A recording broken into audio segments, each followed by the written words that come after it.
Welcome to Money Chat Now. I'm your host, Larry Steinhouse. Hey, today is, I don't know, is it Columbus Day or is it Indigenous People Day or is it, I don't know what day it is, but is it Discovering America Day or is it, I'm just confused because I'm an American Day? That probably sounds more like it. Anyway, today is October 11th, 2021. And look, if you like the show, hit the share button, hit the like button, let people know you're watching it. Come on, this is good stuff. You also can comment live during the show on YouTube and Facebook and LinkedIn and Twitter. So feel free to leave a comment. Let me know you're watching the show. Don't forget to like the show. And also don't forget to like the Money Chat Now page. And also subscribe to the YouTube channel. Of course, Money Chat Now is brought to you by Investor Schooling, and you can attend a complimentary class this Thursday by going to investorschooling.com. You will be able to learn about real estate investing and stock options trading from those who do it every day. And hey, we're even going to teach you how to buy houses with absolutely no money out of your pocket. You want to learn that? Come see us. All right. Today we're going to be discussing the market update. We're going to be talking about booster shots and their approval process. We're going to be talking about Southwest Airlines. Ooh. We're going to be talking about oil prices and stocks, and we're going to be talking about the epic Apple screwing. Oh, I couldn't resist reading that wrong. And of course, earnings season and the wrap-up show. All right, let's start with the Dow. What the heck happened today? I mean, there was a point where the Dow was up 250 points, and it ended up down 250 points. I hate these days. They're so confusing, and all they do is totally mess me up. It's unbelievable. Like, look at this. You know, the Dow's down 250 points, the S&P is down 30 points, and the Nasdaq is down 93 points. Now, look, hey, we're having a really weird time right now. Now, here's what's going on, and here's what I think is affecting this. The bond market was closed today, and of course, the bonds were up actually right before the market, or when the market ended. They're up over 1.5%. So the problem with that is whenever they're up over 1.5%, for whatever reason, it spooks the tech stocks. So that's why the Nasdaq dropped today, and it just spooks the tech stocks. So right now the bond market is 1.612, and it's probably going to go up again, and it's going to be kind of scary for us again in the market. So just keep it in mind as the bond market rises, the tech stocks seem to lower. I also think the bond market's going to probably, most likely going to be somewhere where it's going to be 1.75 to 2 on a regular basis now, maybe even 2.25, and that will start to settle and things will start to be okay. You know, we always talked about the fact that the stock market's probably not going to go up much higher from here, probably in the future, probably go down from here. But still, just keep in mind that that's basically what's happening. So let's talk a little bit about booster shots. Of course, millions of Americans will become one step closer to receiving a COVID-19 booster shot. By the way, do you have to have the original shot in order to get the booster shot? So anyway, the FDA is meeting this Thursday and on Friday as well to debate extra doses of the Moderna and the Johnson & Johnson vaccine.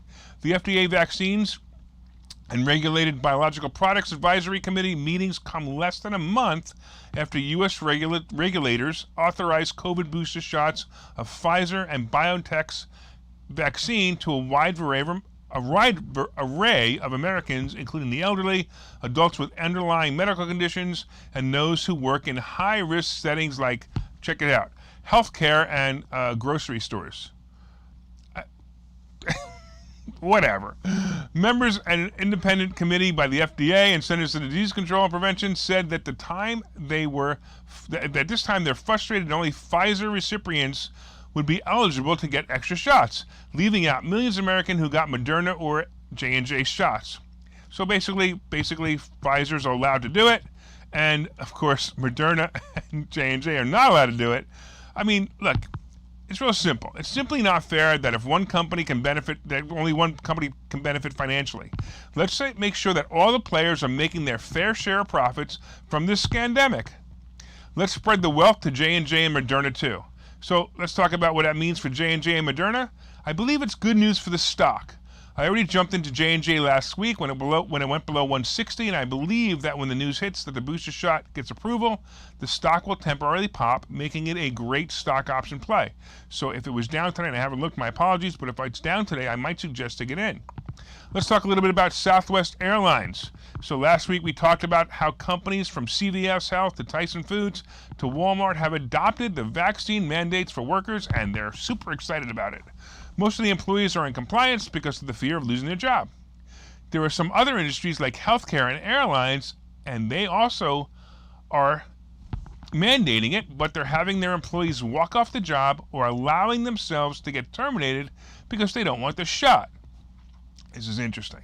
Of course, the Supreme Leader Joe Biden has focused on vaccine mandates amid the surge of the Democrat variant, as I have discussed in this show. Last month, the Supreme Leader also ordered all federal workers and contractors to be vaccinated and called for private employers with 100 or more workers to require employees to be vaccinated or tested weekly. And by the way, in case you didn't know, that's why I call him the Supreme Leader, because he's saying, hey, you have a company that has 100 or more employees? I am demanding that you have your employees vaccinated, whether they want to or not, and whether you believe in it or not. It's too bad. If they work in America, they must be vaccinated, because I am the Supreme Leader. Okay, anyway, Southwest and the air traffic controllers are starting to stand their ground on this issue, and their protests may actually do some good. Although Southwest denies it, many believe the strikes and calling out sick is because the employees are protesting the mandate to get vaccinated. Southwest claims it's mostly because they are short-staffed. Frankly, who would want to work on an airplane with annoyed and grouchy people who are forced to wear masks anyway? And this is all about the Supreme Leader Biden's failure to actually lead. If this dumbass would drop the mask mandate and drop the vaccine mandate, the country could and would be able to get back to normal again. But don't forget that Pelosi always says, you have to take advantage of a good disaster for progress. Okay, Nancy, have you taken advantage enough yet? Can the rest of us live now? Ugh. As far as Southwest Airlines go, this is going to be a problem for them. Southwest was the airline that had fun with their customers and was always open to the public. In other words, they would tell what was going on. And now they're not. The flight crew and staff were always, or at least appeared to be, happy. All airlines, at this point, all airline employees are getting their morale beat down, and soon they are all going to protest. Of course, this is going to damage their stock, at least temporarily, but it may boost American and Delta Airlines stock as well. So you may want to go into American. I think American's a good play. So let's talk a little bit about oil and oil stocks. U.S. crude rose more than 2% early Monday to a 7-year high of $81.50. So we're back to the Obama prices for oil, bringing its climb since the end of last October to more than 120%. If sustained, it'll be the first time U.S. oil benchmark closed above $80 a barrel since October 2014. Yeah, that's nice. Now, some are betting that a worldwide shortage of natural gas and other fuels needed to power homes and businesses will spill into the oil market. With power prices in Europe surging, U.S. natural gas futures on October 5th hit nearly a 13-year high at 6.31 a million British thermal units, bringing their advance for the year to almost 150%. So they actually 150% increase. Wow. Despite a recent retreat, prices could even shoot higher, and cold temperatures could be coming months as increased demand. Listen, if you're one of the so-called 80 million people who voted for President Braindead, I hope you have taken out an equity loan to cover your heating costs this year, because it's being predicted that prices to heat your home are going to be the worst ever in record. And hey, look, if you can afford it, it's cool. But then again, you got Nancy Pelosi, who is going to take advantage of it, and she's going to buy some oil stocks. If we only as a country could produce oil, we were doing that a year ago. Somehow it stopped. I don't remember how. Oil stocks are the play here, folks, by the way. They're going to rock and continue to rock. I predict that Oxy is going to hit the 50s within 6 months, and this is going to be a great play. Also looking at some of the oil stocks like Halliburton and Exxon as well, I think Halliburton looks like it could hit 40 easily. Exxon doesn't have as much more room to move, but it will definitely move if you want to play it as well. All right, let's do this. Let's take a break, and we'll see you back when we get back.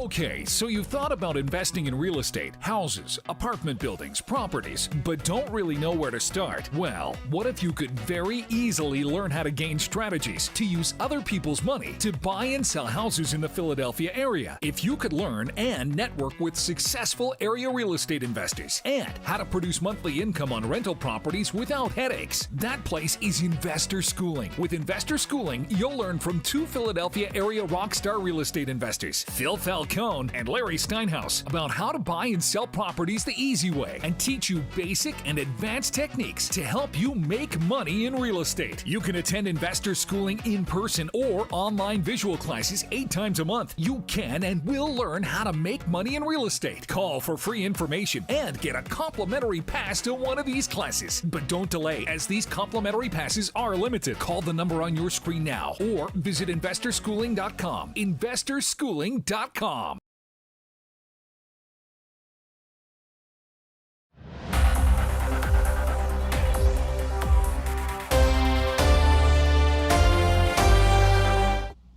All right, welcome back to Money Chat Now. I'm your host, Larry Steinhouse, and so far we've been discussing the market update, or the market down date, I guess. I don't know. The market's down 250 points. The Dow's down 250 points. Yuck. The S&P is down 30, and the NASDAQ is down 93 points. That's horrible. We've been talking about the fact that, J&J and Moderna want to share in the profits by getting their booster shot approved. We talked about the fact that Southwest is protesting the vaccine, although the people at Southwest aren't admitting it, but I'm sure that's pretty much what's going to happen.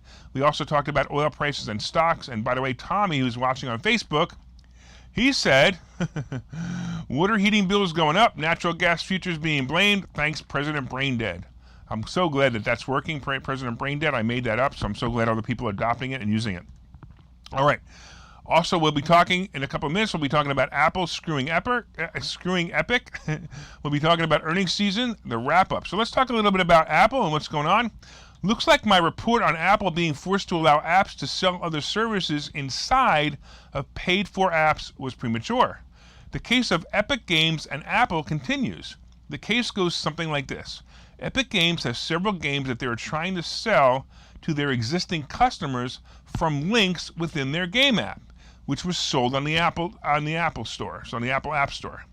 So basically what happens is Apple forces the game maker and any other product seller to pay Apple a 30% fee for all items sold within the current app by forcing them to purchase it through the App Store.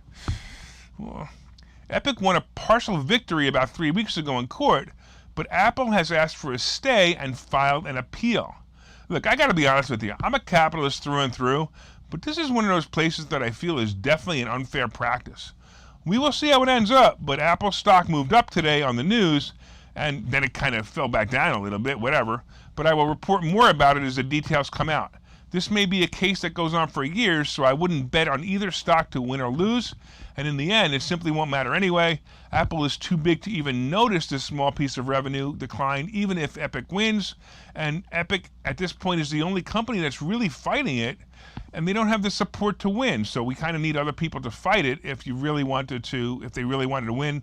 They need to get other people involved, or it's just not going to happen anyway. All right. Let's talk about earnings season. Yay! Earnings season kicks off tomorrow. Oh. So I still think it's going to be a big win for certain sectors. I think banking is going to do well with the fact that many people are getting into debt more this year. Yeah, I know. People say, hey, getting into debt's not a good thing, but it is for the banks, especially if they're making their payments. So because the banks are making their payment, the people are making their payments to the bank, it's actually pretty good. Also, mortgages were at an all-time high this year, with many people refinancing and buying new homes, and it really doesn't matter that the rates are rising. It's fine. With the house of prices also increasing, the mortgage amount was also increasing, meaning the interest charge as represented in dollars is higher, so the projected amount is going to be better too. So it's all really good. I actually think social media is going to take a hit, and Facebook's going to become one of its victims. Actually, I think Facebook's going to become its own victim. I think Facebook is actually digging its own grave slowly. I'll be honest with you. I like Facebook. I like to go there. I'm actually done. I don't even bother making comments or talking about the things I want, because in order to be on Facebook, you basically have to not be allowed to say what's on your mind. So why you even ask me, Facebook?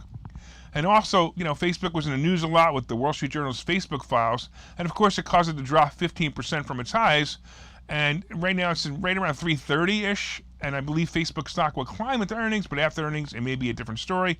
I could even see Facebook dropping below 300 after earnings. Twitter, Snap, and Pinterest are all mysteries to me. Like I said before, I still don't even understand how they work. I don't even know how to use them. Twitter, I noticed something new on Twitter recently that I could actually follow the feed now. I don't know, whatever. Retail may take a hit as the inventory problem continues, and the big box stores also may take a hit for this reason as well. Supply chain issues and higher costs will also be a problem, and just the thought of feeling like going into a mall and finding no inventory will of course be among the reasons why that many stay home and do not shop. All right, let's do this. Of course, oil stocks may also be positive as well.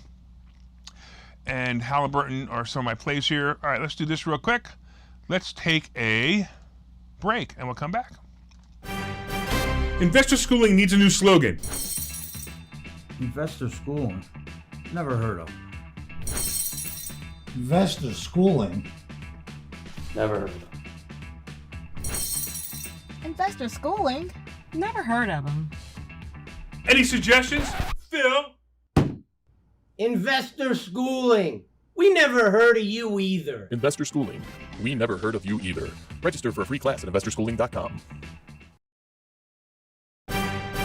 Investor schooling. Those guys are everywhere. Investor schooling? Those guys are everywhere. Investor schooling? Those guys are everywhere. Investor Schooling. Those guys are everywhere. Register for a free class at investorschooling.com.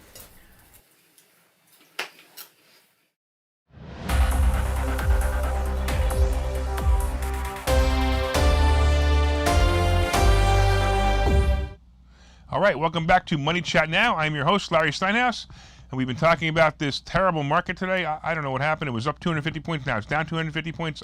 Like I said, I hate days like that. The S&P is down 30 points. The NASDAQ is down 93 points. We've been talking about the fact that J&J and Moderna are also going to have their shot approved by the end of the week because it's all about the money. Don't forget that.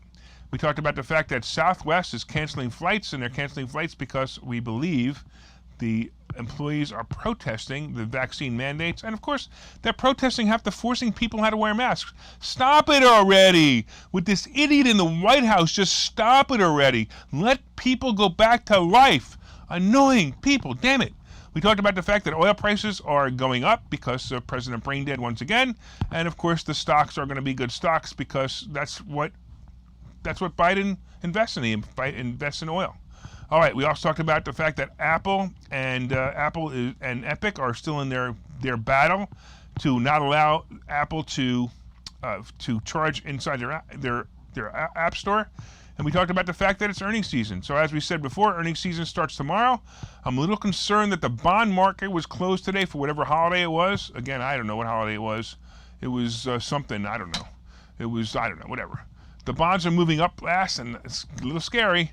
And it could definitely be problematic for stocks, especially for tech stocks. Apple was up most of the day today, and it was as high as 2.5 points up at one point, and then it did kind of finish down. It was like, ugh. So Hood was holding in a holding pattern all week. I still like this play, but I wouldn't be surprised if it goes below 40 before it goes into the 50s. Look, Bitcoin is moving up, and it's moving up nicely on its way back to 60,000. Of course, Ethereum is still hovering about 35, and everybody tells I'm saying it wrong because I call it Dogecoin, which is probably what it's supposed to be, but since everybody else calls it Dogecoin, it's still around 25, so whatever. I also like airline stock, especially AAL and DAL. I also want to see if Southwest falls more. If it does, it will be a great play if we can get, and I'd like to see it go below 42. If it goes below 42, it's an awesome play. So jump all over it. CCL and RCL are still plays in the next year. Of course, as I mentioned, Robinhood and Coin are also going to move higher as the crypto market moves higher, because the crypto market is on fire right now, and we're going to see what happens.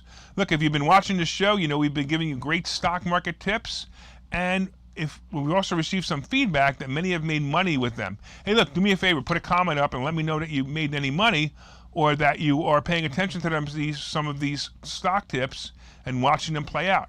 I want to thank you again for watching Money Chat Now. Hey, did you hit that share button yet? Come on, share it. You, Tommy, I see you making a whole bunch of comments. Make sure you hit the share button. Hit that like button. And make sure you let me know you enjoy the show. Of course, don't forget to subscribe to the YouTube channel and like the Money Chat Now page on Facebook. From time to time, I own some of the assets and options discussed in this show. The opinions discussed in this show are solely mine, and no one has asked me to make them. And again, thank you for watching Money Chat Now. We look forward to your continued support, and we will see you tomorrow at 4:03 and talk about earnings. Yay!